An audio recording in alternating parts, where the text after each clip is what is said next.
Vormel 1 ei piisa ainult heast juhist. Rohkem kui 70 aasta jooksul on insenerid pidevalt otsinud isegi kõige väiksemat eelist, mis võiks nende autole lisakiirust anda.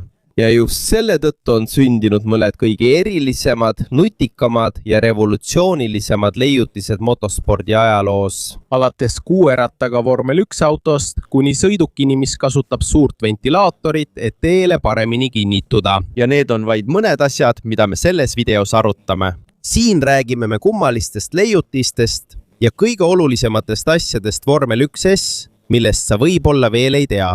Aga enne kui me arutelu alustame, palun ma sinult ühte meeldimist ja palun telli ka meie kanal.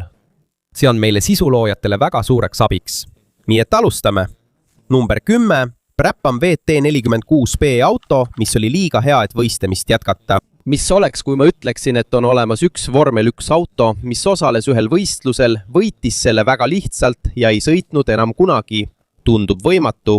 Aga just see jutuski Brabham VT46B-ga, mis on nüüd tuntud kui fänniauto. 1970-ndate lõpus hakkas üks uus tehnoloogia Vormel 1 muutma. Mõned meeskonnad avastasid, et nad saavad kasutada auto all olevat õhku, et tekitada suuremat haarduvust teega.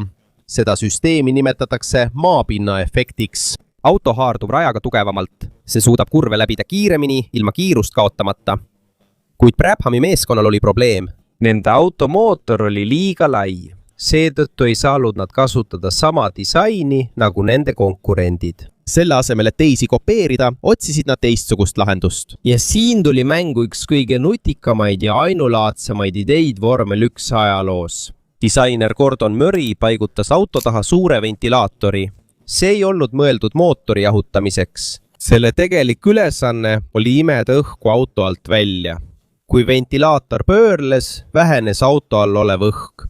Selle tõttu tõmmati auto justkui alla, vastu teed. See oli teega rohkem kontaktis, kurvides stabiilsem, peaaegu igas olukorras kiirem. Lihtsalt öeldes oli see nagu auto, mis püsib teel nähtamatu jõu abil. Ja kui seda päris võidusõidus prooviti, olid tulemused kohe näha. 1978. Aasta Rootsi Grand Prix'l kasutas Brabham esimest korda oma uut ventilaatorautot. Seda juhtis Niki Lauda, üks oma aja parimaid sõitjaid. Juba võistluse algusest oli selge, et midagi on teistmoodi. Kui teised autod kurvides vaeva nägid, siis Brabhamil polnud mingit probleemi. See läbis kurve palju kiiremini. See sai varem gaasi peale vajutada ja isegi suurte kiiruste juures oli see paremini juhitav. Pärast võistlust võitis Lauda suure edumaaga oma konkurentide ees. Paljudele inimestele boksialal oli sõnum selge. Brabham avastas midagi, mida teised tiimid ei suutnud järele teha. Kuid edu kõrval tuli ka vastuolusid. Paljud meeskonnad kaebasid, sest nad uskusid, et see on liiga võimas. Fangaaril oli suur eelis. Nad kartsid, et see võib täielikult muuta kogu Vormel 1 meistrivõistluste tasakaalu. Selle asemel, et arutelu pikendada, tehti ootamatu otsus. Brabhami omanik Bernie Ecclestone otsustas autot enam mitte kasutada. Nii et kuigi see oli väga kiire, osales sa ainult ühe korra Vormel 1 ja võitis samuti ainult ühe korra. Selle tõttu sai Brabham VT46B rekordist ainulaadne. Üks võistlus, üks võit. Kaotuseta. Kuni tänaseni on see endiselt üks legendaarsemaid autosid Vormel 1 ajaloos. Mitte sellepärast, et see oleks kõige kauem valitsenud, vaid sellepärast see näitas, kui kaugele võib loominguline idee jõuda, kui ühendada inseneriteadus ja tugev võidutahe. Number 9. Tyrrell B34. Ainus 6 ratastega võitja Vormel 1 ajaloos. Kui räägitakse Vormel 1-st, mõtleme tavaliselt, et kõige olulisem on juhi kiirus. Aga tegelikult võidetakse palju võistlusi tänu inseneride ainulaadsetele ideedele. Ja üks kõige ainulaadsemaid näiteid sellest on Vormel 1 auto, millel on 6 ratast. 1976. Aastal tutvustas meeskond nimega Tyrrell Racing autot, mis nägi välja nagu ulmefilmist. Esmapilgul tundub selle disainis midagi valesti olevat, sest 4 ratta asemel on küljes 6 ratast.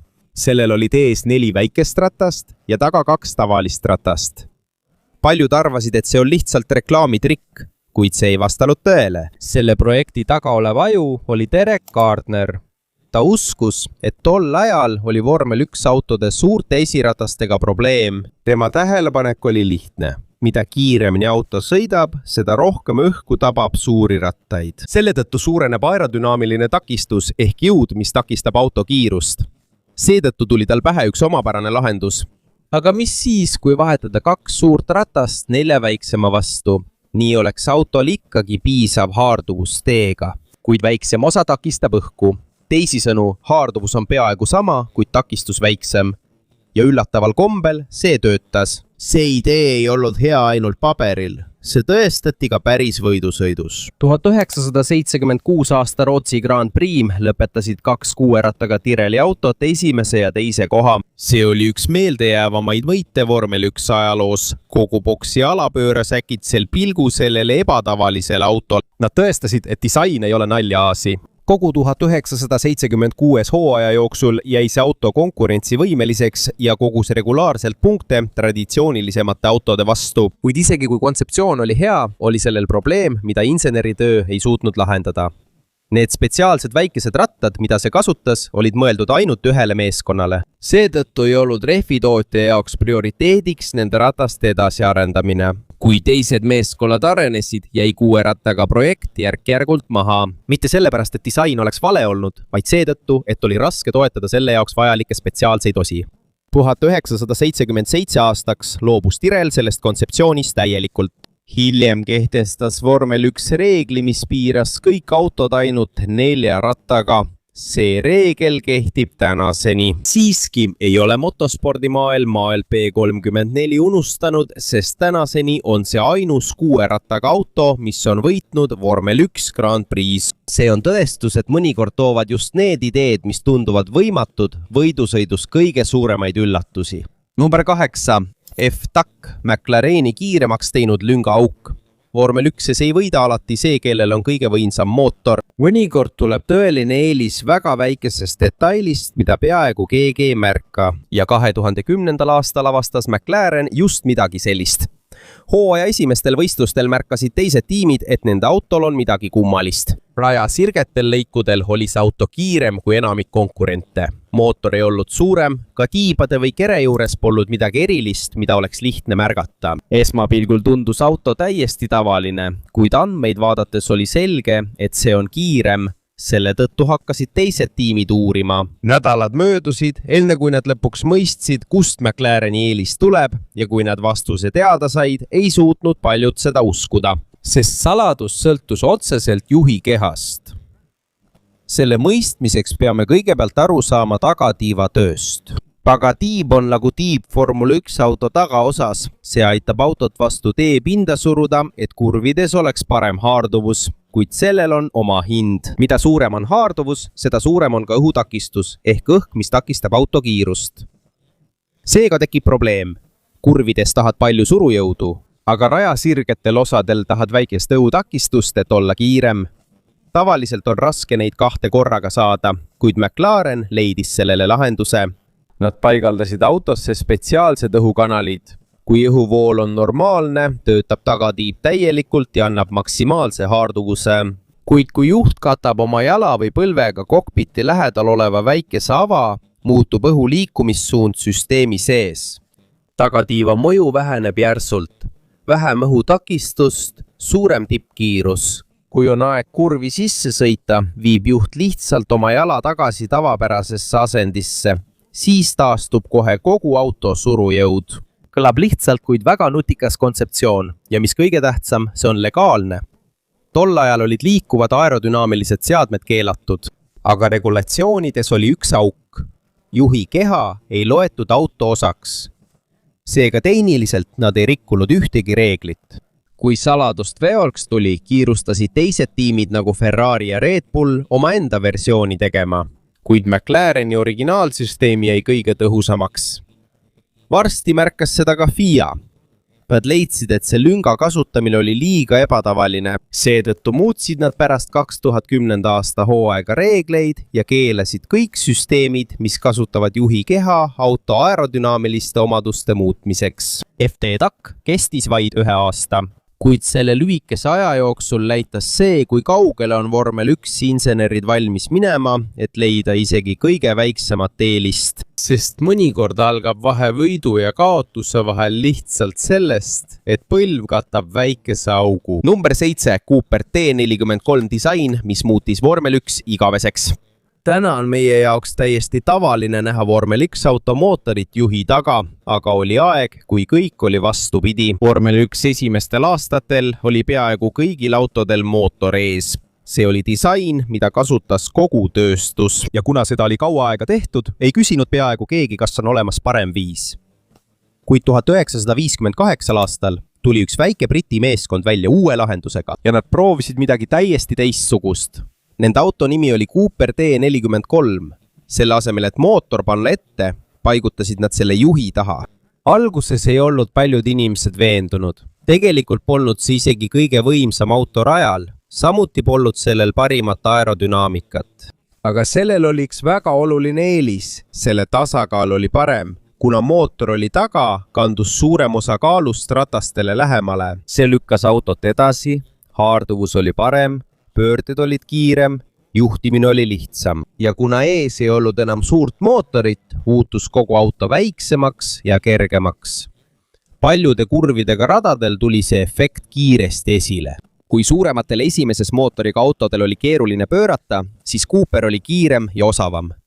Ta tõestas järk-järgult, et harjumused ei ole kõige tähtsamad. Olulisem on see, mis on tõhusam. Mitte kõik ei läinud kohe üle. Paljud suured nimed vormel 1 eelistasid endiselt vana disaini. Üks neist oli Enzo Ferrari. Tema arvates oli mootori paigutamine taha vale, kuid aja jooksul muutusid tõendid aina tugevamaks. 1959 ja 1960 aastal võitis Cooperi meeskond sõitjate maailmameistritiitli. Kogu spordiala vaatenurk muutus järsku. Endine kummaline idee sai uueks standardiks. Teised meeskonnad hakkasid ükshaaval üle minema tagamootori lahendusele. Ja 1960ndate alguseks ei kasutanud peaaegu ükski tõsine meeskond enam mootorit ees. Sellest ajast kuni tänapäevani järgivad kõik kaasaegsed vormel 1 autod sama kontseptsiooni. Seega, kuigi see pole nii kuulus kui teised leiutised selles nimekirjas, võib see olla üks tähtsamaid. Sest see ei teinud autot lihtsalt kiiremaks, see muutis kogu vormel 1 suunda igaveseks. Number 6. Ferrari 640 käigukast, mis muutis vormel 1 igaveseks. Täna on vormel 1 sõitjate jaoks täiesti tavaline vahetada käike väikeste labadega rooli taga. Üks sõrmeliigutus ja auto vahetab kohe käiku. Aga varem oli olukord hoopis teistsugune. Peaaegu 40 aastat pidid sõitjad iga kord käiguvahetuseks ühe käe roolilt ära võtma. Kui auto kiiresti liigub, pidid nad vajutama sidurit, liigutama käigukangi ja seejärel siduri uuesti vabastama. Ja enamasti tegid nad seda keset kurvi, võisteldes teiste autodega või sõites märjal rajal. Isegi väike viga võib põhjustada suuri probleeme. Käigukast võib katki minna. Võid kaotada oma positsiooni ja mõnikord võid kaotada võimaluse võita. Seetõttu tutvustas Ferrari 1989 aastal tehnoloogiat, mis muutis täielikult viisi, kuidas vormel 1 sõidetakse. See on Ferrari 640, esimene vormel 1 auto, mis kasutas poolautomaatset labadega käigukasti. Käigukangi asemel paigaldati rooli taha 2 väikest laba. Kui soovid käiku üles vahetada, tõmbad ühte laba. Kui soovid käiku alla vahetada, tõmbad teist laba. Käigukangi enam pole. Ei pea enam roolist lahti laskma. Pole enam keerulisi liigutusi võistluse ajal. Kiirem, lihtsam ja ohutum. See süsteem on üks tuntud insener John Barnardi projektidest. Tema eesmärk oli muuta käiguvahetus kiiremaks ja vähendada sõitjate tehtud vigu. Kuid nagu paljude uute tehnoloogiate puhul ei olnud kõik alguses täiuslik. Esimestel võistlustel esines Ferrari 640 sageli probleeme. Selle elektroonika ja hüdrosüsteem olid tol ajal veel uued ja kuna Formel 1 on tugev kuumus, vibratsioon ja pinge, läks see sageli katki. Palju kordi ei suutnud Ferrari võistlust lõpetada käigukasti rikke tõttu, kuid hooaja jooksul suutsid insenerid probleemid järk-järgult lahendada. Ja kui süsteem muutus töökindlaks, nägid kõik selle tõelist potentsiaali. Käiguvahetused olid kiiremad, vähem aega raisati ja juht sai rohkem keskenduda sõitmisele. see andis nii suure eelise, et varsti hakkasid ka teised meeskonnad oma versioone looma. Vaid mõne aastaga kasutasid peaaegu kõik vormel 1 meeskonnad juba labadega käigukasti ja selle mõju ei piirdunud ainult sellega. Hiljem jõudis see tehnoloogiaga kestvussõidule, turismiautodele, rallisõidule ja isegi tavasõitjate jaoks mõeldud sportautodele. Tänapäeval kasutavad peaaegu kõik kaasaegsed superautod süsteemi, mis pärineb ideest, mille Ferrari esmakordselt tutvustas 1989. aastal. Lihtne muudatus käiguvahetuse viisis, mis täielikult muutis motospordi nägu. Number 5. McLaren MP41. Ohutusuuendus, mis päästis lugematul hulgal elusid.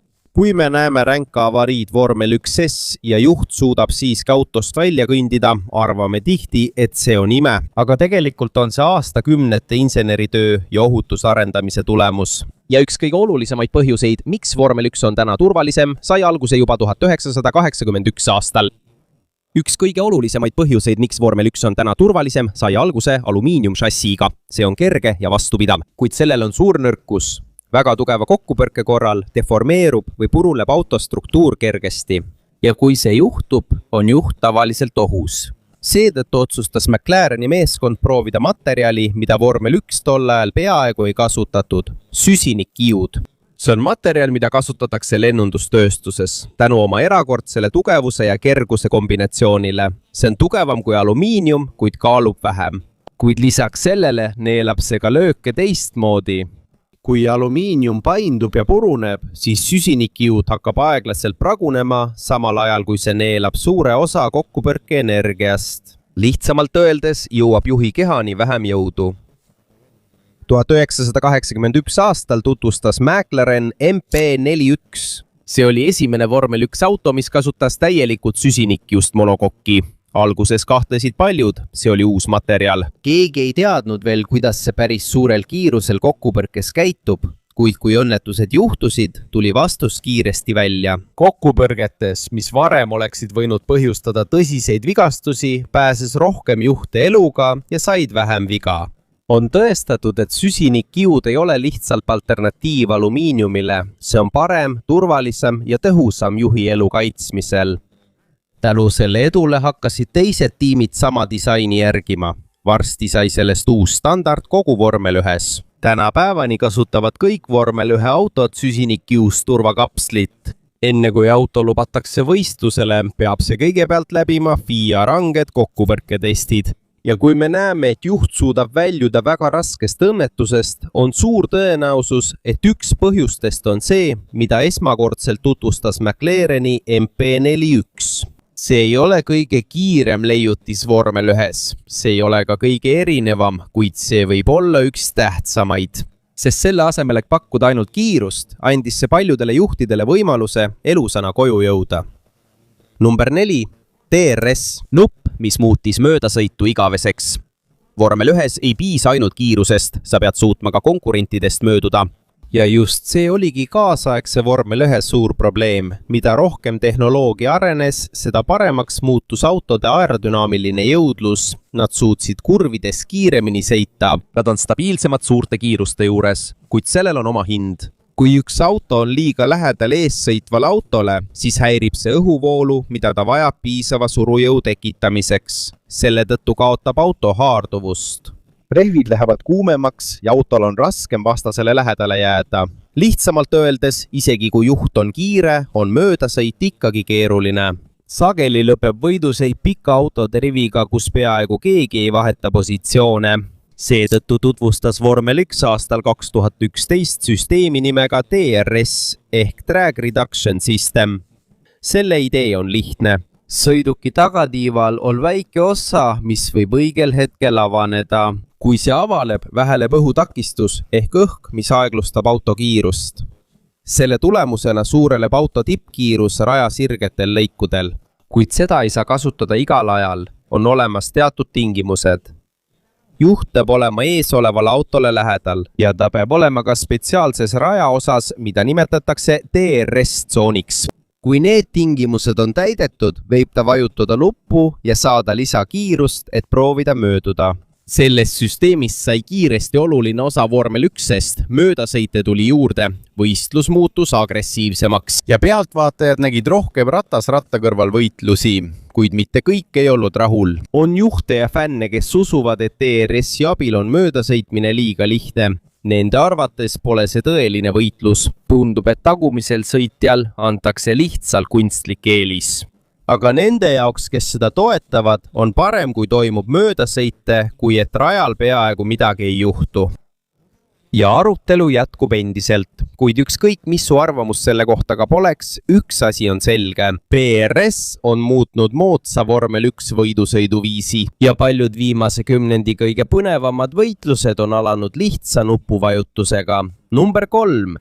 Williams FW14D arvutiga juhitav auto tulevikust. Mis oleks, kui ma ütleksin, et oli üks vormel 1 auto, millel oli nii suur eelis konkurentide ees, et FIA oli sunnitud FW14B tehnoloogia keelustama. See on Williams FW14B lugu. 1992 aastal domineeris Williams vormel 1. Hooaja esimesest 10 võistlusest võitsid nad 9 ja kindlustasid kiiresti meistritiitli. Kuid see edu ei tulnud ainult tänu sõitja oskustele. Neil oli tehnoloogia, mida nimetatakse aktiivvedrustuseks.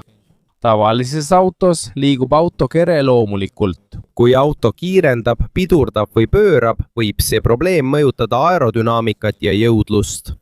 Aga Williams FW14B kasutab arvutiga juhitavat hüdrosüsteemi.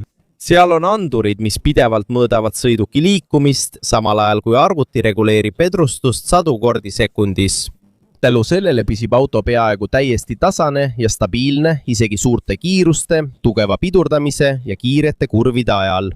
Tulemuseks on auto, millel on tohutu eelis oma konkurentide ees. Nigel Manselli käes oli Williams peaaegu peatamatu. Isegi tema meeskonnakaaslane Ricardo Patrese võitles regulaarselt stardirivi eesotsas, mis näitas, et nende edu põhjuseks polnud ainult sõitja. Tehnoloogia panus oli samuti tohutu. Kui nende edu aina kasvas, hakkasid paljud küsima, kas see on ikka veel vormel 1, kus võistlevad sõitjad, või on sellest saanud hoopis arvutite ja ettevõtete võitlus. Lõpuks tegi FIA otsuse.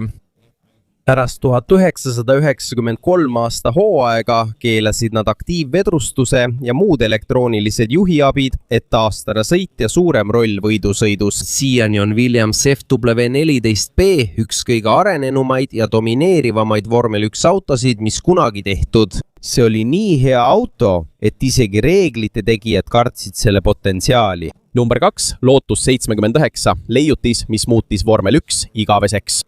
Kui on üks leiutis, mis tõesti muutis vormel 1, siis paljud eksperdid usuvad, et see on maapinna efekt. Ja auto, mis selle kuulsaks tegi, oli Lotus 79.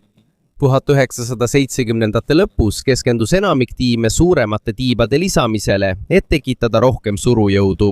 Aga Lotuse asutaja ja disainer Colin Chapmanil oli teistsugune nägemus. Selle asemel, et vaadata auto peale, vaatas ta selle alla. Ta avastas, et kui auto põhja korralikult disainida, saab luua madala rõhuga ala, mis tõmbab sõiduki alla vastu rada. Lihtsamalt öeldes, mida kiiremini auto liigub, seda paremini see teele kinnitub. Ja selle kõige parem osa on see, et see suudab tekitada suure downforce'i ilma aerodünaamiliste takistust oluliselt suurendamata. Kui Lotus 79-1978 aastal esitleti, näitas see kohe 1970-ndate jõudu. Mario Andretti käes oli see auto terve hooaja jooksul domineeriv. Ta võitis 6 võistlust, samal ajal kui tema meeskonnakaaslane Ronnie Peterson võitis samuti mõned. Varsti märkasid kõik tiimid nende saladust. Ja nagu sageli juhtub, vormel 1 algas võidujooks nende edu jäljendamiseks. Vaid mõne aastaga kasutasid peaaegu kõik konkurentsivõimelised meeskonnad samuti ground effect'i clearance'it. Kuid selle tohutu jõudluse eest tuli maksta hinda. Kui õhuvool auto all katkes, võis downforce järsult kaduda ja juht kaotas kontrolli. Selle tõttu juhtus mitu tõsist õnnetust ja hiljem piiras FIA selle tehnoloogia mõningaid osi. Kuid isegi pärast reeglite muutmist ei kadunud ground effect'i põhialus kunagi. Tegelikult kasutatakse seda põhimõtet tänapäeva vormel 1 siiani. Suur osa tänapäevast autode surujõust tuleb endiselt auto põhja alt. See on idee, mille tõi esmakordselt välja Lotus mitu aastakümmet tagasi.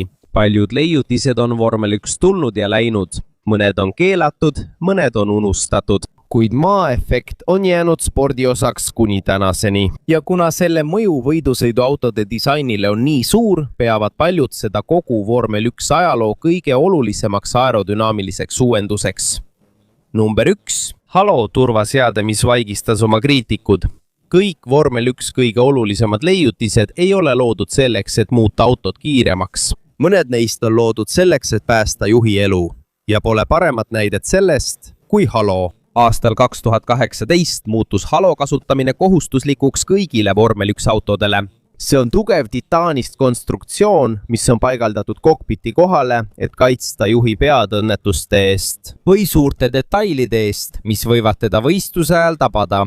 Kuid alguses olid paljud fännid ja isegi mõned juhid selle vastu. Nende arvates näeb Halo kole välja.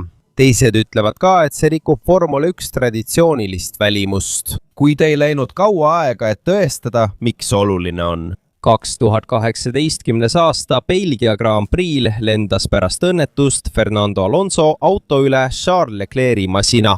Võistluse alguses tabas auto põhiotse Halo, mitte Leclerc'i kiivrit. Paljud usuvad, et tagajärjed oleksid võinud olla tõsised, kui seda kaitset poleks olnud. Kuid kõige tuntum näide juhtus 2020. aasta Bahreini Grand Prix'l. Õudses õnnetuses sõitis Romain Grosjeani auto suurel kiirusel vastu metallbarjääri. Auto murdus keskelt pooleks ja see neelati kohe leekidesse. Mõne sekundi jooksul ei teadnud keegi, kas juht on veel elus. Kuid 27 sekundi pärast pääses Grosjean leekides autost välja. Pärast õnnetust tehtud uuringute kohaselt oli tema ellujäämisel suur osa Halo süsteemil, mis takistas barjääril otse tema pead tabamast. Sellest ajast alates on see veel mitmel korral aidanud teistes tõsistes õnnetustes vormel 1 ja ka madalamates võistlusklassides. Kriitika on järk-järgult kadunud. Varem inetuks ja mittevajalikus peetud seade on nüüd saanud üheks kõige olulisemaks turvavarustuseks, mida ette kujutada võib. Vaid mõne aastaga on Halo tõestanud, et ohutus on olulisem kui auto välimus. Ja paljudele sõitjatele võib see olla leiutis, mis andis neile elus teise võimaluse.